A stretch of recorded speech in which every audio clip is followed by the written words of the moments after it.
Hello everyone, আসসালামু আলাইকুম। আশা করছি আল্লাহর মতো আপনারা সবাই ভালো আছেন। গাইস, সুন্দর একটি স্টোরি নিয়ে হাজির হলাম। আশা করি সেই শব্দে পাশে থাকবেন। ভারতের উত্তরাঞ্চলের প্রত্যন্ত গ্রাম কালাপাহাড়ি, যার চারপাশ বিশাল ঘন বন। দিনের আলো এখানে কদাচিৎ পৌঁছায়। গ্রামটি তীব্র কুসংস্কার ও প্রাচীন বিশ্বাসে আবদ্ধ। এখানকার মানুষ বিশ্বাস করে তন্ত্রমন্ত্রের শক্তি যে কোনো সমস্যার সমাধান করতে পারে, তবে তার বিনিময়ে মূল্য দিতে হয়। গ্রামের গভীরে এক পাহাড়ে গুহায় বাস করতেন তান্ত্রিক ভবনাথ। তার কথা ছড়িয়েছিল সে নাকি দেবতা অশুভ আত্মাদের সংযোগ স্থাপন করতে পারে। তার আশ্রমের রাতের বেলায় ভেসে আসতো অদ্ভুত শব্দ, সেখানে কেউ একবারই গেলে আর ফিরে আসতো না।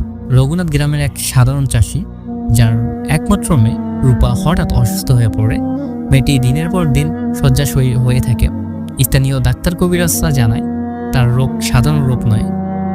কেউ কেউ ফিসফিস করে বলে ওর উপর কালো জাদুর প্রভাব পড়েছে। গ্রামের এক বৃদ্ধা পরামর্শ দিল, তান্ত্রিক ভবনাথের কাছে যাও, সে সাহায্য করতে পারে। রঘুনাথের কোনো উপায় ছিল না।